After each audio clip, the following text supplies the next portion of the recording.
Okay. Can everybody see? All right. Everybody see? No. Okay.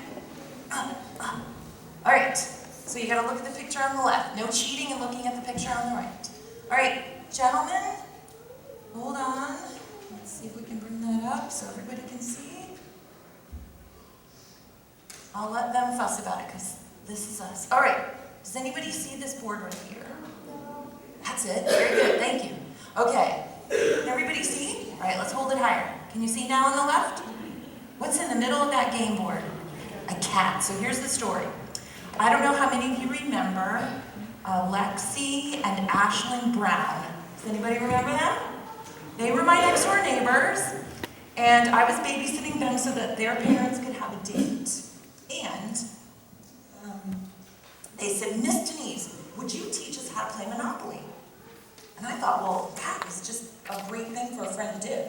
So they went upstairs and they found their Monopoly game, and they came downstairs with Pittsburgh Steelers Monopoly. Football Monopoly. Who ever heard of such a thing? And so we did learn to play Monopoly that night, but I thought, oh, my friends, my good friends, Ashlyn and Lexi, they need a different kind of Monopoly than football Monopoly, because that game belonged to their dad. So this is the one that I bought, football Monopoly. And so, cat Monopoly. I thought they would like that, cat Monopoly. Now, over here in the picture, up on the left, do you see these 3 orange squares? Now, in this Monopoly, you don't buy houses, you buy cats. And so, if you look, in these 3 orange squares is a breed of cat called a Rex. A Rex. And it was kind of cool looking, and this is just a picture of a Rex kitten. See this Rex kitten? And they're kind of cool because they don't have a lot of hair, and so they don't shed very much. And their hair is not actually hair, it's down. So if you touch it, it feels like a bunny rabbit. And so Denise got intrigued. I thought, if I had to have a cat, and there was something about being 50-something and getting a cat that I just wasn't hip with, but I decided, okay, well, I'm going to look for this cat. So, if you want to buy a kitten, a Rex kitten, can anybody guess how much it costs? Take a guess, some big number. Pick a number. $200. No, more than that. $500, more than that. Now you're too high. Oh, sorry. $1,200 to buy $1,200 to buy one of those. And so do you think I was in the market? No, not in the market. So what I did was I started calling rescues. I started calling rescue shelters in New Jersey, New York, Maryland, and this thing. And so I found every 3 weeks or so I would get online and look and see if I could find, I know what it is, I didn't clip the clip. Lynette reminds me to help you, let me clip the clip. And so I called the rescues every 3 weeks to see if I could find one. And as soon as they had one, a Rex, an adult, that I could rescue, boom! In 5 minutes, it would be gone. Somebody else would get there before me. And so I was like, okay. So this is what I did. Every 3 weeks I'd call and I'd ask, and then they'd say, no, somebody's already taken the cat. Now, I want to give you something that Jesus was thinking about that I wasn't thinking about at all. And it'll make sense in a moment. See this cat? What's up with this cat? It's got no fur at all. Now, this was not in my head. It wasn't in my head that I wanted a cat that had no fur at all, although that would take care of the shedding thing for sure.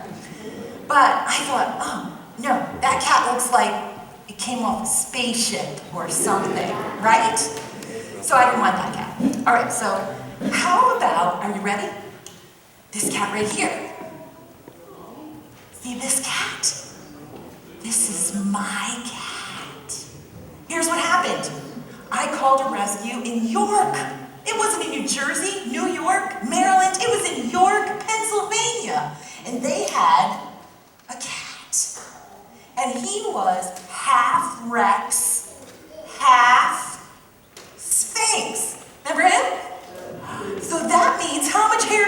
have? Ooh, not that much. Now, this is what I want you to learn from today's story. First of all, I want you to meet my cat. His name is Ambrose. And so the reason I want you to know this is because Jesus had a better idea than I had. Now, don't you think that's pretty normal that God would have a better idea than we have? And so in the Bible, in the book of Ephesians, it says, my thoughts aren't your thoughts. Actually, that's not in Ephesians, but that's also in the Bible. But in Ephesians, it says that I will give you above and beyond what you could ever, do you remember what it says? Ask or think. So God knew that I was looking for a cat, and he knew that I wanted one that wouldn't shed very much, that would feel like a bunny rabbit, and there he is. Now ask me how much I paid for him. No, not quite $0. Not 100. Not even 50, but $5 less. How much is $5 less from 50? $45. That's what I paid for my new cat. So I just wanted to remind you that sometimes when God has a better idea than you, we can be a little resistant to that idea, but we shouldn't be, because he's big and he's love and he knows best. Can you remember that? Anybody want to have prayer? All right. Everybody close their eyes. We're going to have prayer.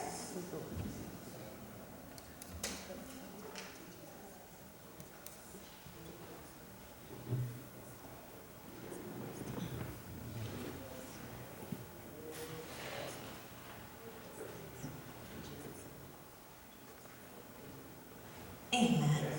You may go back to your seats reverently. Thank you so much for coming up.